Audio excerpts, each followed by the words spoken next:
Hi, everyone. Welcome to Talk, Listen, and Share tonight. My name is Shay Moraga, founder and president of Shay's Warriors. Tonight, the information contained in this program is for general information purposes only. This program, known as Talk, Listen, and Share, is a product of Shay's Warriors Life After Cancer. While we endeavor to keep all of the information up to date and correct, we make no representations or warranties of any kind, express or implied, about the completeness, accuracy, and the reliability, suitability, or availability with respect to the information, products, services, etc., etc. I'm going to leave everything on the bottom of the screen, but that is the disclaimer for tonight. If you want to collab with Shay's Warriors, it's just Shay's Warriors at, it's www.shayswarriors.org. Shay's Warriors is a 501c3 nonprofit located in the Coachella Valley. We were formed because there's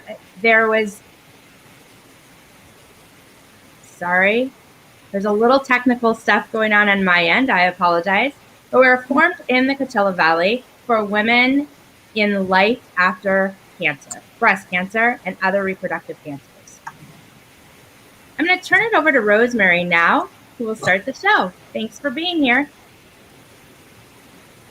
Hi, my name is Rosemary Flaherty, and I will be the moderator tonight for this topic, which is one of the most common problems that is experienced in survivorship from people who have gone through cancer treatment and have a fear of the recurrence of the cancer.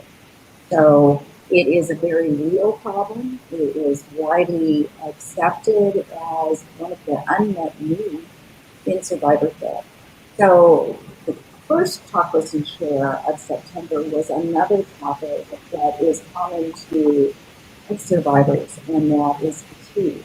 And so that's the unmet physical demand of survivorship. And so tonight we're going to deal with this difficult and unmet problem of survivorship that's more in the psychological domain. So I would like to introduce a guest and a presenter who will be part of this presentation tonight. And Kathleen Lubansky is a board-certified geriatric nurse practitioner and a certified teacher of stress management techniques and mindfulness. And she works at a cancer center with clientele that has had cancer or is currently going through cancer treatment. And she also deals with clients that have chronic medical conditions. So the outline of tonight's presentation is that I will do a small introduction, and then essentially it's open to you as a forum to ask questions, to participate, to give your insight into your experience and share that with us. And then after that discussion and answering some questions, we're going to go and hand it over to Kathleen, who will conduct a mindfulness meditation and exercise so that you will be able to experience the benefits of that and be able to end this discussion with a nice, relaxing exercise. So as I mentioned, the fear of recurrence is a multidimensional problem. And these start presenting themselves actually during treatment. It's like the minute that you are diagnosed with cancer, that you hear that you have cancer, there's just a number of fears that start presenting themselves.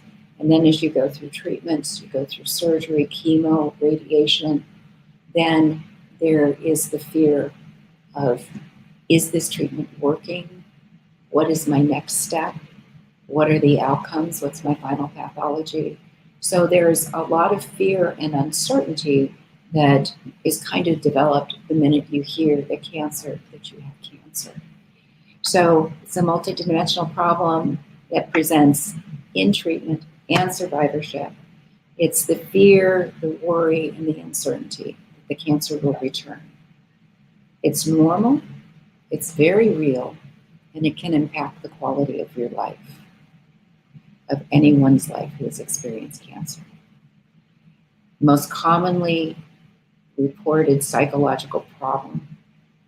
And it is complex, and it requires knowledge and skill, and a new approach that can help you build practices into your life, give you outlets so that you can share your experience and possibly get interventions from professionals along the way.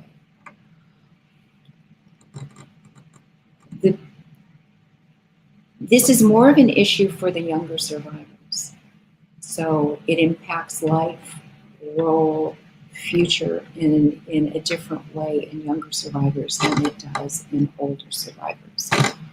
It also is greatly amplified in people that have decreased education and access to healthcare. And those people that lack optimism in confronting their illness, in confronting their treatments, in entering into survivorship, also have a more difficult time with the fear of recurrence and the uncertainty. So levels of distress and pessimistic attitudes do affect how impactful this is on your life. What are things that can help? So there are a number, I'll go back and say that there are over 600 articles related to fear of recurrence that are published as research studies and as articles in the medical journals. So things that have been identified as being helpful to help reduce the fears, to help to learn to deal with the uncertainty and the anxiety, are mindfulness practices. It's also helpful if you learn your mindfulness practices from someone who is a trained instructor. It helps to increase objectivity, changes perspective, reduces anxiety and the fear. The other thing that helps is learning practices that help you deal with the uncertainty. So there are certain ways to help calm yourself down: internal self-talk, relaxation exercise, distraction from the things that, using distraction as a way to help when triggers cause this phenomena of the fear to be amplified. Because there, as people know, there are certain experiences that certainly amplify the fears.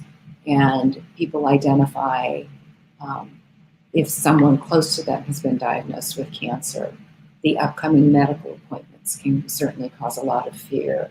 The diagnostics and the scans that are involved that you experience a lot more frequently in survivorship than you did before you were diagnosed with cancer. So these are the situations that exercises and preparation can help reduce the anxieties and can help reduce those fears. Another strategy is learning to improve your communication with your healthcare professional. So it's important to be able to discuss with them what you're really experiencing. Are you having physical symptoms that are causing you great concern? Are you experiencing increased fears that you don't really know what to do with? And also talk to them in terms of how your mental health is. Are you very worried? Do you feel fearful? Are you having difficulty in the physical domain? Do you feel weak? Do you feel pain? Are there issues with your appetite? Insomnia, not being able to feel rested. So all of those issues that are common to fatigue, if they're coming in, and they can increase your fears. So it's important to learn how to really talk with your healthcare provider, because sometimes when you've been diagnosed and when you've gotten your pathology reports, it's difficult to absorb when they're saying your chances of recurrence are this percent. So it's important to know what exactly does that mean and to be able to ask, related to me, can you please explain how this is ascertained? How did you come to this information? And what does it relate to me?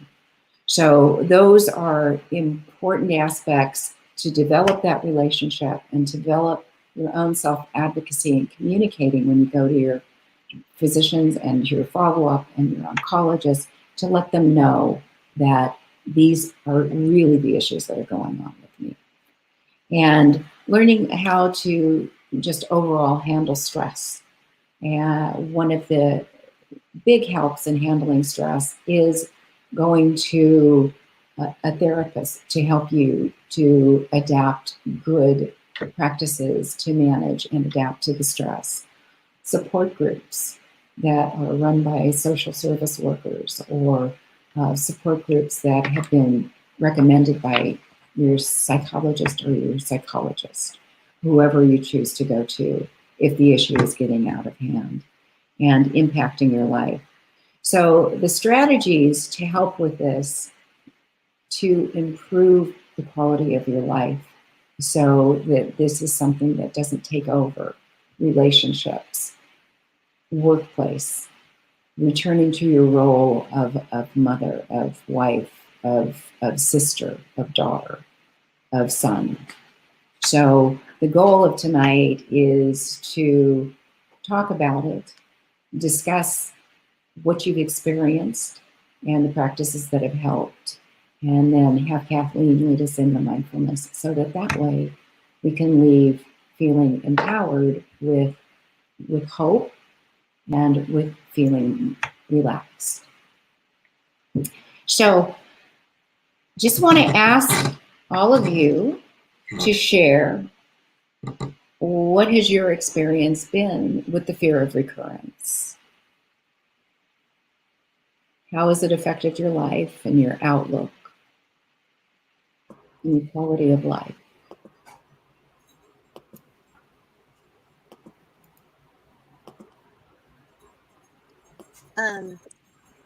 I can speak for myself.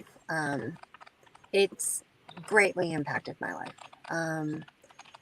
I look at everything differently, at relationships differently, differently, just everything. It's really the thing that leads me in the morning and the last thing I think about at night. So it's always on my mind. And I've learned a lot about who is there for me and who's not there for me, quite frankly. So what I do to try to reduce the fears and the anxiety works a lot for me. Sometimes does, sometimes doesn't. As I will meditate in the mornings. I also see a therapist who's really good at helping me go through the anxiety of it all, and really, truly trying to have a better outlook on the rest of what my life will look like. Just being positive that it's not going to take me down the way, that sometimes somebody who's going through cancer, who has gone through a cancer treatment, thinks that it's going. So it is work, but through mindfulness, through some meditation, and through some therapy, it helps me get through every day. And I lean on my family and my friends tremendously. So for me, that's what I do.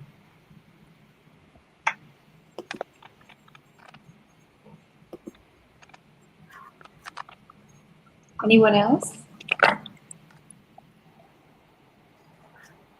I think as I get a little bit farther away from where I was at diagnosis, sounds like there's a little background noise. Sorry, guys. There's three things that I've learned about fear of reoccurrence. Is fear is going to happen. It's a natural thing. And it happens to me on and off quite a bit. So I try to acknowledge the fear. I try to lean into the fear, I guess, a little bit. I know it sounds a little odd, but trying to lean into the fear and embrace it and acknowledge that it's there. Um, and then try to let it go versus avoiding it, because the more that I avoid the fear, the more fearful I become. And I also lean into my faith. I have a very strong faith. So I always say, like, there's a saying out there, faith over fear. Or I reach out to friends and I ask them to give me some of their knowledge, their love, their support, their hugs, and I let them know what it is. And like Eileen, you know who's there for you and who's not. And that's a big one, because there are tools, and our tools are our family, our friends, and acknowledging fear, because fear is a natural state. How do you lean into your fear? For me personally, I meditate. I do my yoga. I sometimes, I know this is going to sound really strange, but I did this when I was going to lose my hair as well. And I go to the mirror and I look at my reflection in the mirror. And it's almost like, I can't remember, it was like a Disney movie as a kid. Maybe it was like Alice in Wonderland or something. The girl looks at the mirror and then she reaches in through the mirror and she goes into this alternate world. So when I look at myself in the mirror, I think this is the normal Shay, and this is that Shay, and then I'm looking in the mirror and that's the strong Shay, that's the warrior Shay, like, and I'm going into that alternate world. I know it sounds really kind of kiddish, but it helps me to be able to, like, okay, I'm not going to be fearful. I am going to be faithful. And I know that this is just a temporary thing right now. So that's kind of how I've dealt with it on and off over the years.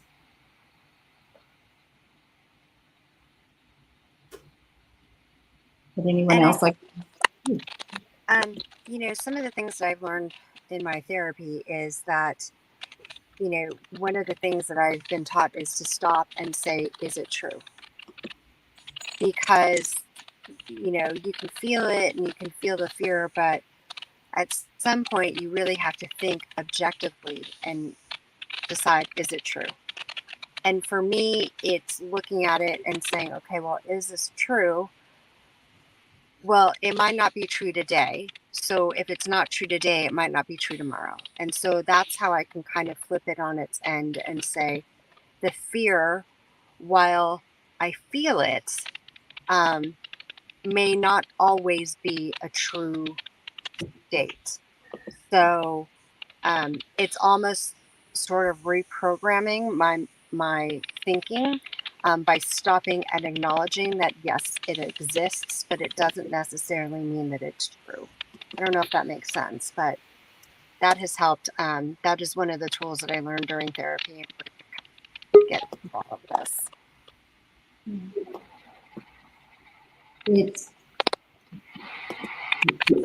It's practices that help you get control over the thoughts, right, so that they don't completely take over and consume. So the practices that help you, like you said, identify reality, identify this moment as I'm fine right now. And those do so much in difficult situations. And then many times they're accompanied by those soothing, relaxing breaths that just, it kind of shifts the energy in the room by just taking a deep breath to allow yourself to feel the reality of you and your breath and the results that it gets. So those practices that you can just do quickly, immediately, and allow yourself to take over with your own life. That's the way that you can get through and move forward. Did you have, when we talked about resilience, it was the way that you become a more resilient person is if in your life you're forming habits that are helpful to you to build a good positive outlet, to develop presence, to have good exercise routines that you rely on to help clear your mind and make you feel strong and healthy. So it's throughout this cancer process from diagnosis, developing those habits early on is really helpful in guiding the direction of your survivorship in dealing with the fears and the uncertainties. So all of the same practices that really kind of help you through fatigue, building resilience, are universal practices that can help with assuaging fears, moving towards positivity and optimism, and helping reduce the anxiety.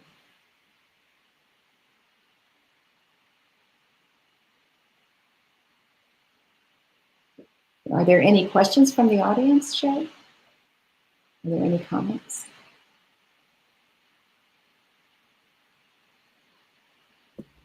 Not yet, there aren't. But we definitely are taking questions. We had a chance to introduce Christy.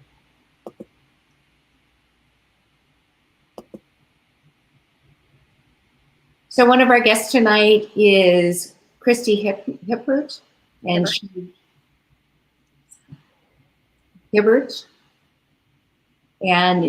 is a breast cancer. She is a clinical psychologist, a best-selling author and speaker, and a breast cancer warrior. She was diagnosed stage 1 triple-negative breast cancer with the BRCA1 genetic mutation in July of 2019. She fought through 13 surgeries, chemotherapy, cold capping, blood clots, kidney stones, and breast implant illness, starting her reconstruction over with a deep flap that started in September 2020. She has shared her real and raw journey, still ongoing, with lymphedema, gastroparesis, PTSD, and a wrecked core from a massive strangulated hernia. She's documented these on social media and in her award-winning blog and website, emphasizing the importance of emotional support for all cancer warriors is her mission. She started Growing Through Breast Cancer, she started Growing Through Breast Cancer, which is the Facebook page and a monthly virtual emotional support group to help meet this need. She's a mother of 6 and was named Mother of the Year in Arizona in 2018. Now that is quite an introduction, Christy. Thank you. I'm glad to be here. Quite an experience and quite an introduction. Yeah, it's been quite a journey. That's a very long, a long distant journey in a relatively short period of time. It's been just over 2 years and it's still going, you know, and it was stage 1. So I thought it would be a few months and I'd be done, but it's like everything that could go wrong has gone wrong. And yeah, so I'm still going at it. How are you feeling right now? I am very tired. As you said, fatigue is one of the number one issues, and that is an issue for me too. I'm dealing with a lot of things. I call it breast cancer treatment. But you know, I say I'm cancer free, but I'm not free of cancer. Kind of sums it up. Yeah. That's like I have cancer, but cancer doesn't have me. That was one of the American Cancer Society's little advertising mottos quite a few years back. I like that. And one of my girlfriends was going through a very long course of cancer, and that was her favorite mantra to say at the time. It's like, I have cancer, but it doesn't have me. Mm-hmm. I like it. So, how have you managed the fears and the anxieties and the stress of going through a very long journey with cancer, with many unexpected occurrences that happen? Mm-hmm. Well, I mean, I have a leg up because I am a psychologist. So I have a lot, I do have a big emotional toolbox, as I would call it. You know, I'm the one that's usually teaching others how to use that emotional toolbox and what tools they need to have in there. So that's been a blessing for me to be able to use that. And I knew right away that I needed to be in therapy. So I have been seeing a trauma-informed therapist. And I will tell anybody out there who's either looking for a therapist, or if you're with somebody and you don't feel like it's the right fit, look for someone that has a trauma history or who is trauma-informed, because I think we really minimize the trauma aspect of all this. And this is why we have the fear, and why the fear is so real and so prevalent.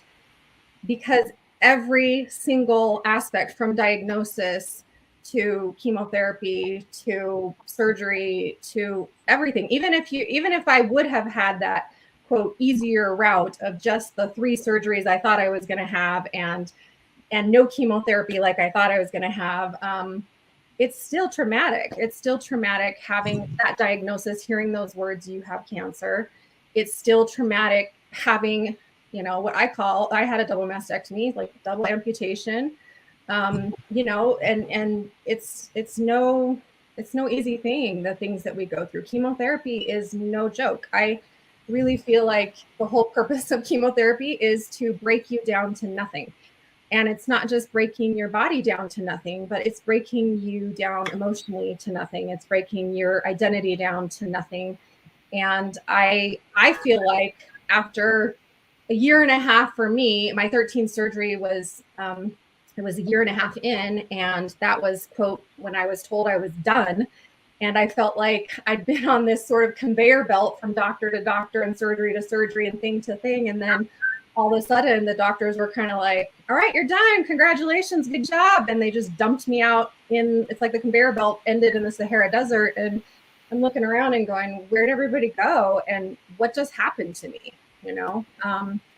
And that's when I really started to realize that I had been traumatized. Like every single thing was pretty much a trauma. And it really made me feel like I said, I think I said it during chemo, that I felt like I was broken down to just like from a house to just the boards and the nails. But I felt like after I was, quote, done, especially because they say you're done and then you're not really done.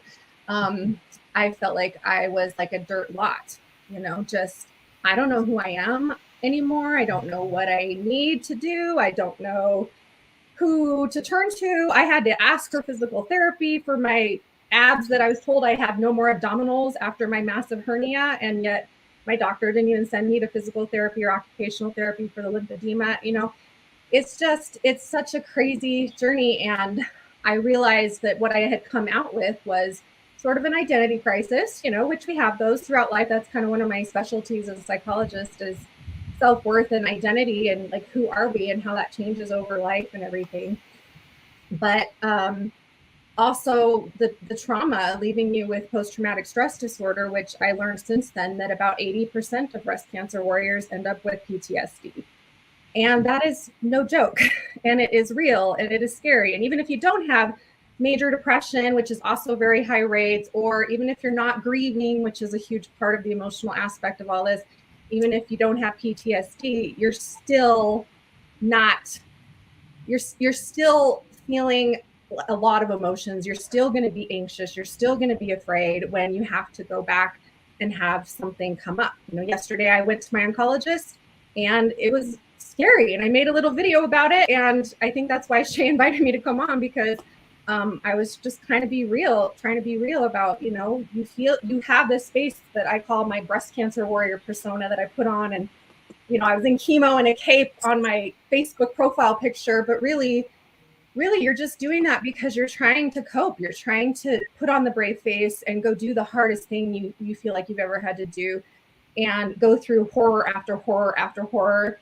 And somehow we're supposed to be just fine about that and okay with that. And what I feel like is just there's such a neglect of talking about these issues. I'm really glad you guys are talking about this, because the emotional support aspect is huge. I think most women have told me that they feel like that's been way harder, the emotional side of things, than the physical side. And there's a lot we can do to deal with those emotions, and some of those things have been discussed here, and I have some other ideas too. But I think it's really just important to be able to talk about them in a safe space where you're not going to be told, don't say that you're scared, don't say that you think you could die, don't say that. And you know, someone said that in a comment to me yesterday, and I kind of went on a little rampage and made another video in response about it. Like, don't tell me what to feel, and don't tell me not to say how I'm feeling, because this is real. And I think when we tell each other not to feel something or not to say it, we're dismissing, not only we're dismissing them, yes, but we're also preventing healing. Healing can only come as we talk about it and as we really deal with it. There's a great deal of importance in doing what you just did. It is revealing that raw side, because so much there's that programming that we don't reveal these things to our, we can't talk to our kids about it. We can't talk to this person about it. I can't talk to that person. The importance of these groups is that there is a freedom to really talk about what is down deep inside and what has affected you and how your life has changed, and how important it is to acknowledge, as you said, so that there can be those steps towards feeling complete again, those steps towards feeling optimistic about the future, to feeling healthier again. Someone that's gone through the experience that you have, Christine, is you're still dealing with so many physical, your body needs restoration physically because of so many frequent insults to your health. The surgery, the repeat surgery, the cancer, the chemotherapy, and then the other issues that just consume a great deal of energy. And when you're feeling physically so depleted, it's really hard to nourish your feelings and your emotions. So it's just that those words that you hear is the importance of your self-care, what you can do for yourself, because there's just not many times the amount of intervention from the healthcare community to start those steps of nourishing you or assessing you, or like you said, you had to talk to your physician about getting physical therapy when you knew you needed to build up muscles and in order to get your strength back. So it's a difficult process, because the healthcare community, you can never get an immediate answer. There's always, because none can be provided, there's that uncertainty that starts there, right, with the communications. So it's not like you can go into surgery and everybody says 100%, this is going to be gone, 100%, everything's going to be perfect. You can never hear that. Yeah. So it's difficult, because that's what you want to hear. That's what we want to hear. Everything's going to be okay. And there's so many bumps along the way, so many possibilities of things that can happen, that you can only be prepared for. You know, this can happen. We don't know how this is going to turn out. We just have to wait and see, which is very difficult to deal with. I completely agree. And it is tricky because we do have to rely on our medical community and our providers, and hopefully everybody out there has really great providers, but we have to rely on them for a lot of things. But you're right, like we can't make that our sole place of being heard. I mean, just basic things that are so important. I know to any of you listening out there right now, just I feel like being seen, that I like if I put on makeup, I look fine. But earlier today I had my makeup off. I'm exhausted. Like you said, it's called, for everybody out there, it's called iatrogenic trauma. That is trauma that happens to your body because of medical procedures and things you've been through. So your body experiences literal iatrogenic trauma, and then your mind and your heart and everything in your spirit experiences the trauma of it all too in a whole different way. So you're right. There's so much we have to do, and we can't. Unfortunately, I wish that it was as easy as, oh, go to your doctor and get a prescription or whatever. And yes, I am on prescription medication because I could not do this without an antidepressant. So I just want to put that out there too. And I need a sleeping pill. I cannot sleep without it. But we have to be the ones to reach out and find that support. And I just want to kind of put a plug here because that's why I started a support group, because it's the one place where all of us feel like at least once a month we can go and say how we feel, and we don't have to filter, and we don't have to pretend that we're fine for our family, because I have 6 kids, so I've been there. I understand that need to, like, oh yeah, everything's going to be fine, I'm fine, everything's fine, and really inside you're going, I'm so not fine. And that's the one place where other people like this group, where other women just get it. You don't have to explain, and you feel seen, you feel heard, you feel understood. I feel like those are the 3 things that we just really want. And it's very lonely. It's a very lonely experience. I know many of you out there are feeling that too. I feel like outside of experiences like this, I feel like I'm kind of avoiding people a lot of the time because I don't want someone to come up and be like, oh, how did all that go with that cancer stuff, And it's like, well, where do I begin? It's not done yet. I'm not finished. Or you look better, so you must be better. Well, no, that's not how it works, So anyway, we have to be in charge. We have to take charge of our emotional healing and be willing to call the therapist, go to the doctor and say, I think I need a medication for something. I also want to say I have had pretty severe PTSD because of all this, and I also have a pretty significant trauma past as well. In fact, I became a mom of 6 because my sister and brother-in-law both died within 2 months of each other, and we inherited their 2 children right when I was going to give birth to what was going to be our 4th, but ended up becoming our 6th child. So I had 3 kids. I was pregnant. We suddenly inherited 2. I got, we had another baby, and boom, I was a mom of 6. And so I understand trauma healing and PTSD. And I have been doing ketamine therapy, which I never thought I would do. So I am doing 6 sessions of ketamine infusions, and it's for complex PTSD. So, we have to be willing to go and try the different types of treatments as well. I know earlier you had mentioned something about like cognitive behavioral therapy, and that's something that, I teach everybody, and I have on my website even some resources for that. I'm even going to be doing a webinar in October about that, because that can be so helpful. So if we aren't willing to like reach out, and we hate it because we really want it to kind of like come to us. We want people to understand and come to us and just be there for us and see us and understand us. But a lot of the time it's really just like trying again and again and again and again to find the thing that really is going to help put your fear at bay, help calm your anxiety, help with your worries, help with your trauma, all of that. I think that there's an important point that you hit on, and it's that a couple of points.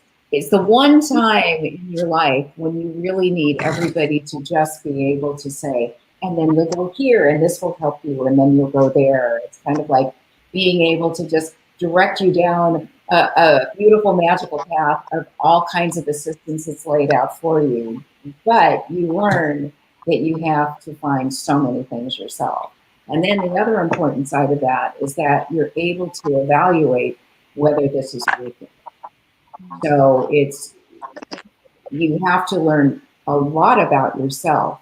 You have to be able to advocate for yourself in the medical community, and you have to be able to advocate yourself as to what's helping you.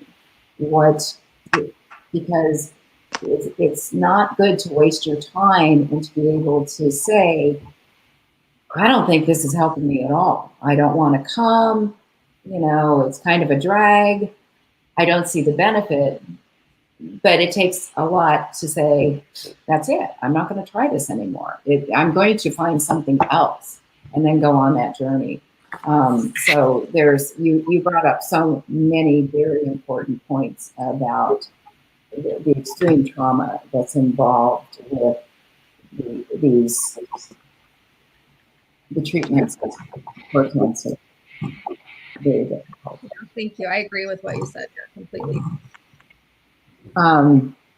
So we're going to, it's 6:15, so I'd like to turn this over to Kathleen, but I just want to ask one question. Does anyone else have something that they would like to add or like to contribute? I know that you came on a little bit late, Angela. Did you have anything that you wanted to share? Well, I've been trying to get on this website or stuff, and you guys keep going back and forth, back and forth. Don't really know what is being said. Oh, okay. But yes, as a cancer survivor and for 5 years, when people talk to me, or if I mention anything about cancer, just like Christine here, they're like, "Oh, you had cancer?" I said, "Oh yeah, 5 years ago, and I'm doing well. I'm in remission." But they're like, "Well, you look great," and I said, "Oh well, thank you. I feel pretty good. I feel like I'm doing well." But you know, when you get those little symptoms that you had prior to being diagnosed, like mine was fatigue, and I was like, "Why am I so tired?" I mean, I'd be driving my car and like, oh, I could just fall asleep right now. So that was like my main symptom for being, before I got diagnosed. So when any of the time that I'm, in my car and driving and I get any sign of like, oh gosh, I'm kind of feeling tired, I go, oh, is this happening? And that last time I went in to see the doctor because I had a follow-up, and I just had a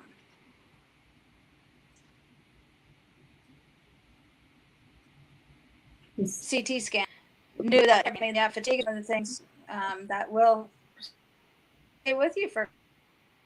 And oops, just gonna put the picture now. Angela, we're having some trouble understanding you that in and out of your experience.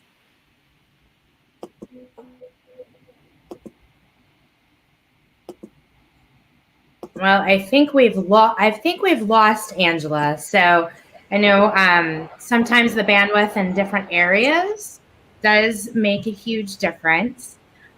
We do have a few questions. Jason says, "What is the one thing that scares you more than the fear of reoccurrence?" And that's I guess that would be to you and I, Christy. Good question. I mean, I think what scares me more than the fear of recurrence, honestly, this is probably going to sound cheesy, but is not being changed through this in some positive way. Honestly, like my biggest fear is that I'm going to die and leave my children when they've already lost a mother, and a couple of other my friends that were their second mothers also died, and so that's been a big fear of mine. But I really, besides that, I think my biggest fear is just I don't want to go through all this and not be better in some way. And it's sometimes, because sometimes you feel bitter and not better, So I'm always working on that. That's one thing that does scare me, honestly. I think for me, is having to go through it all over again. Just how much I fought the first time to get to where I'm at today, how much work I've gone through and continue to go through. I mean, it never goes away. And like you being in a information or support group, it helps to have other women understand what we've gone through, because another fear is the fact that when someone does ask me how I am, or I'm talking to other friends and they really want to know how you are, and maybe today is a bad day for me, and I tell them, they don't really want to hear that, right? And that's a different type of fear as well.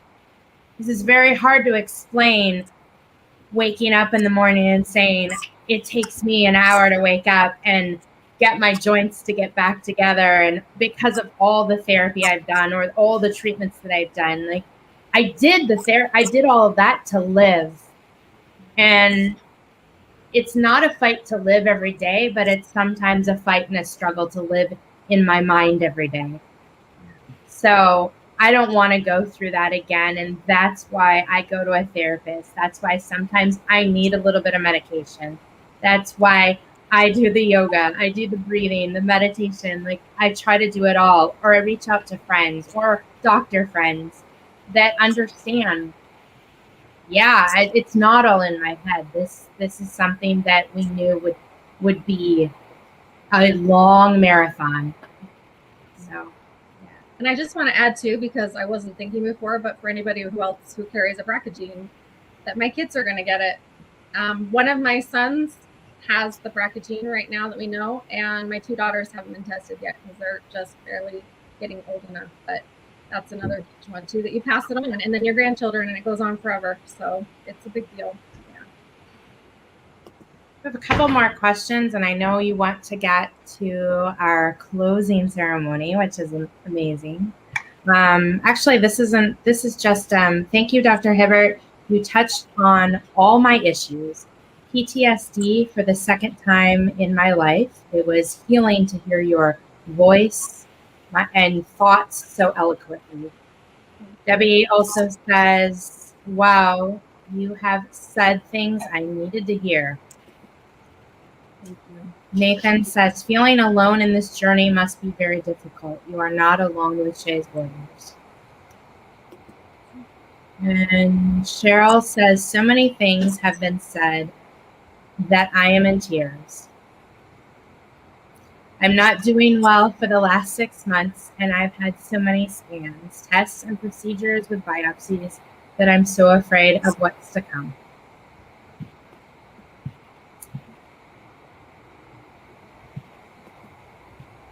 Shay, you're speaking my language, and I feel I'm on my own. You're definitely not on your own, Cheryl. Not at all. We're here with you. Thank you for your responses. You are warriors. You guys are going to have me crying in tears tonight. We need this meditation, Kathleen. Yeah. Thank you so much for all of your comments, Kathleen. Well, welcome. It was difficult and inspiring to hear our lecturers and the people giving from their heart about their personal experiences. And I'm sure it's raised a lot of stress, adrenaline, anxiety, and the stress response.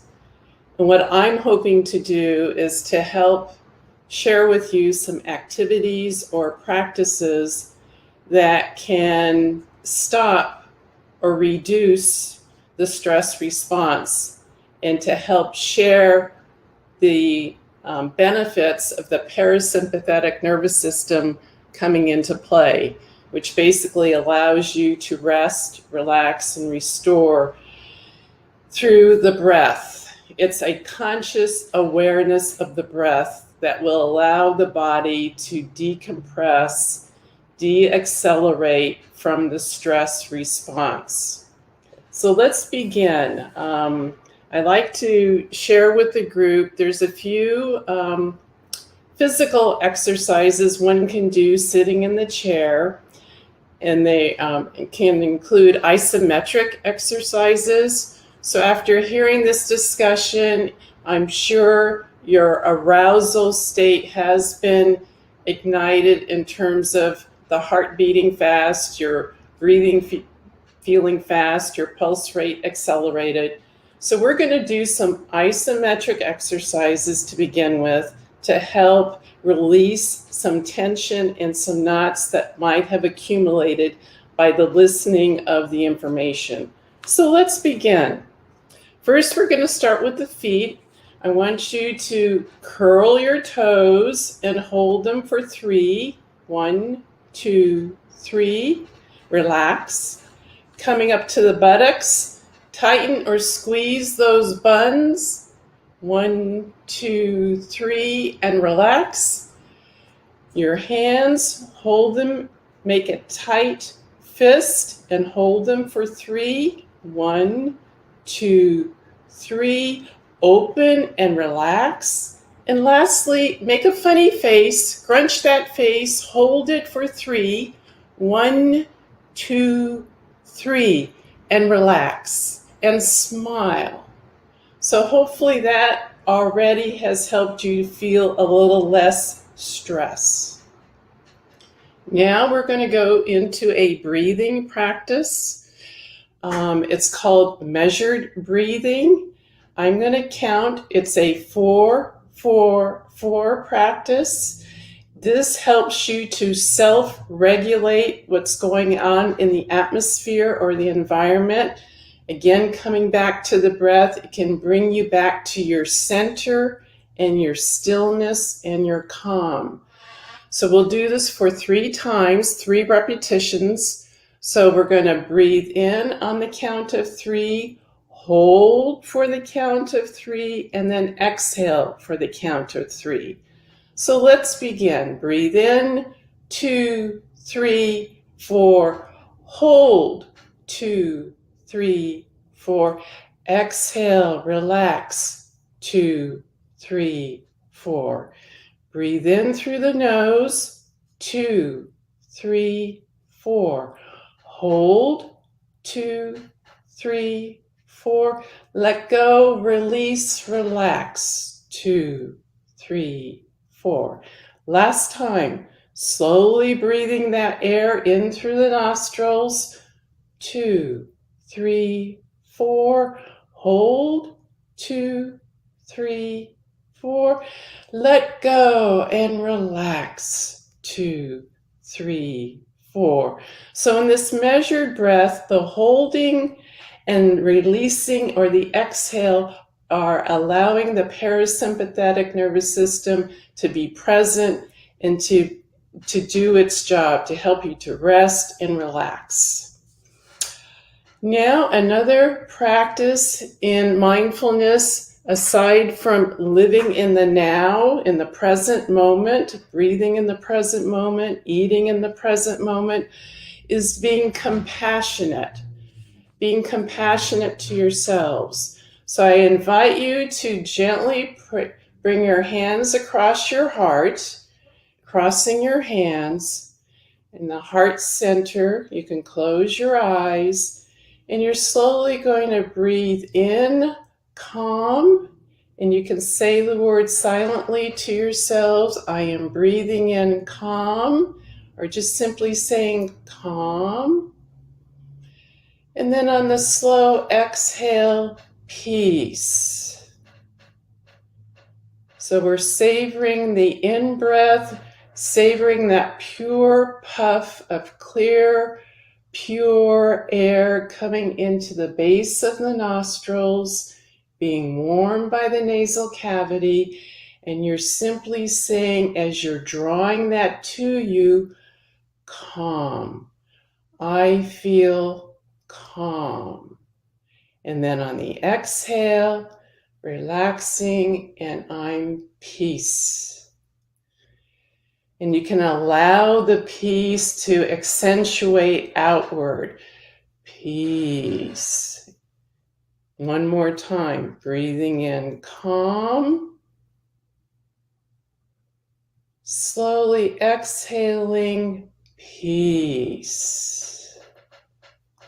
Now you can relax. Another reason why we put the hands over the heart is really to give you some self-care, some self-love, some gratitude and compassion for what you've been going through and what you're going through, the worries, the concerns, to alleviate that a little bit for living in the now, right in this moment, this beautiful, precious moment that we all have. Now we're going to digress to a modified body scan.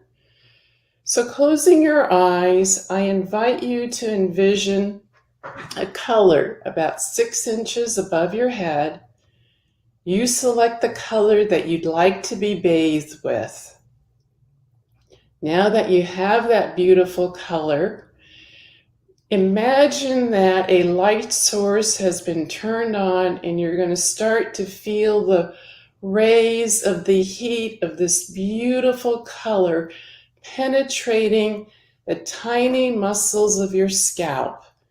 Yes, the rays of this color are infusing health, relaxation, peace into the hair follicles of your scalp, starting in a clockwise fashion around your hairline, behind your right ear, down back of your neck, gently coming up the left of your ear and back to the 12 o'clock position.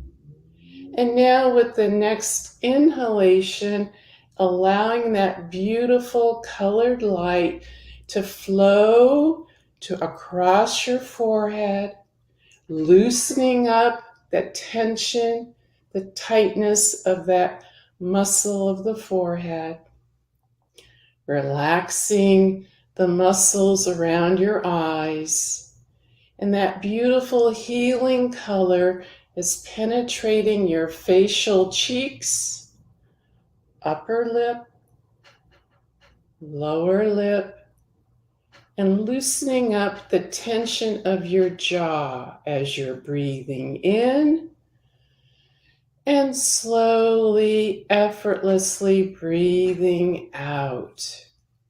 Again, mindfulness is coming back with awareness, focus, and concentration. You are being present at this very moment. You're not sleeping, you're not napping, you're paying attention to the breath as you're breathing in and slowly breathing out. And now envision that beautiful colored healing light spreading down through your entire body as if you were receiving an infusion of this healing, peaceful, calming colored light throughout your body, neck, upper back, lower back, chest, symmetrically down the shoulders, into the elbows, out through the forearms, flowing into the hands as you're breathing in and slowly breathing out. Again, this beautiful healing color is extending down into your entire body, down into your legs, knees, lower legs, and feet. And now, if you can imagine allowing that beautiful healing color to dissipate and go through your soles of your feet and meeting the mineral kingdom of the crust of the earth.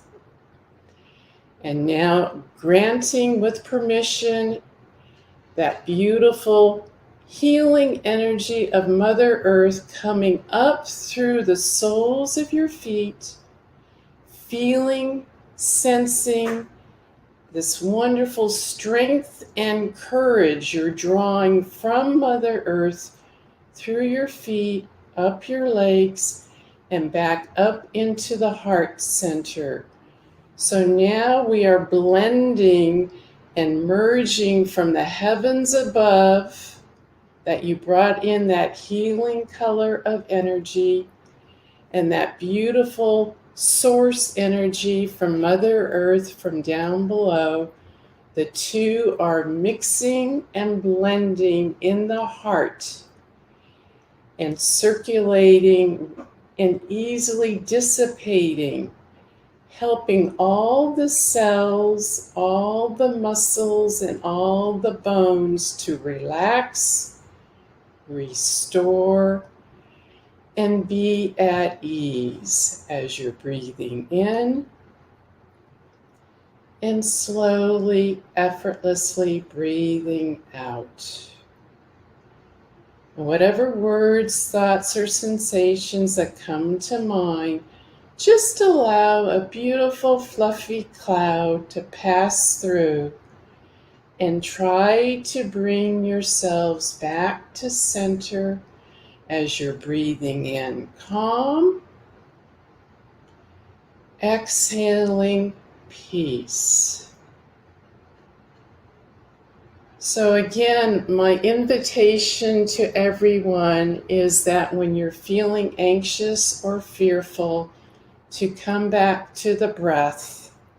Sometimes I bring out a container of bubbles and I will blow into the instrument that the bubbles hold and create bubbles and see the beautiful bubbles out in the environment.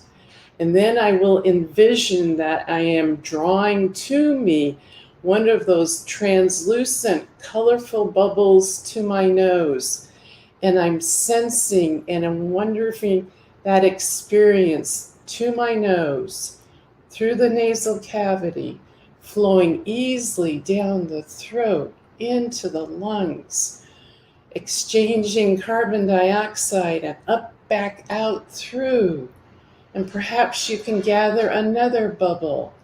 So what this does, it brings you back down to the here and the now, back within your body.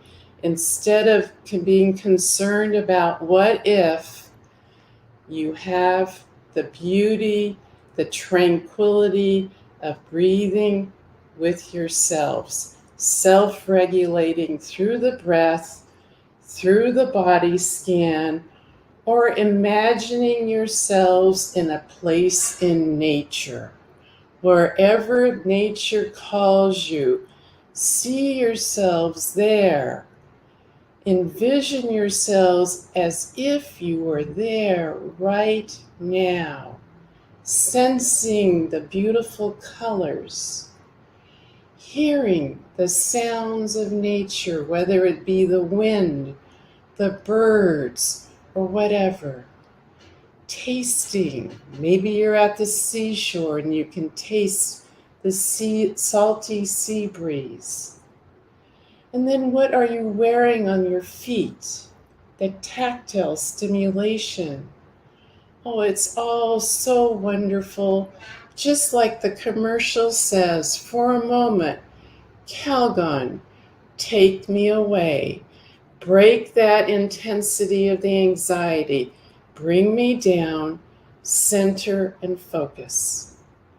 Thank you very much.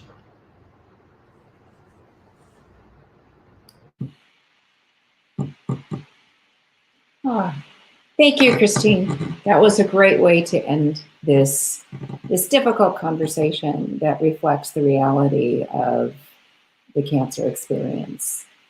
So it's a tough topic, but there are many ways to start approaching it to decrease it and allow yourself to feel less fear and less anxiety and less uncertainty. So what I think that we will do is end this tonight while talking about what's going to be happening next month. So next month is October, and as you're probably all aware, it is the month that we are recognizing breast cancer and promoting healthy practices and promoting awareness and promoting the value of mammograms and breast self-exam, and celebrating the people who have gone through this and learning from each other and promoting, making everyone aware of breast cancer. So it's a big month for Shays Warriors. And the next Talk, Listen, Share is going to be on the 13th of October. And the topic is going to be a reflection and a review of Shays Warriors as an organization.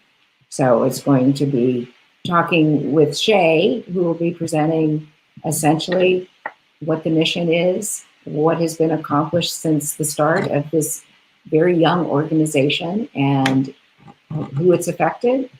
And it will be a wonderful, uplifting discussion about a very important group of people that have come together and dealt with the lackings that they were feeling in their survivorship by providing a platform for them, talking with each other, and in a place that feels safe.